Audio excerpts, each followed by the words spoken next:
మీరు ఒక్క విషయాన్ని జ్ఞాపకం పెట్టుకోండి, మీకు అక్కరలేని వస్తువు జోలికి మీరు ఎన్నడూ వెళ్ళకండి.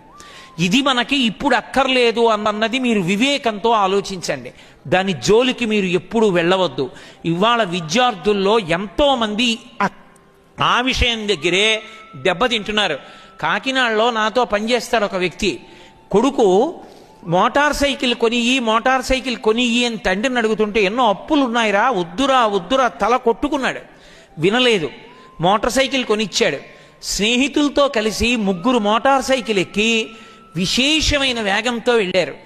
ఏముందంటే, after all A motor cycle is dependent upon screws and wires.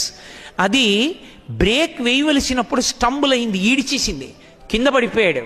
ఇక్కడి నుంచి అక్కడికి ఈడ్ చేస్తే మొత్తం స్కిన్ రోల్ అయిపోయింది. ఇక్కడి నుంచి స్కిన్ అంతా కూడా తుడిచేసింది రోడ్డు. ఆ అబ్బాయికి అంత మచ్చ పడిపోతే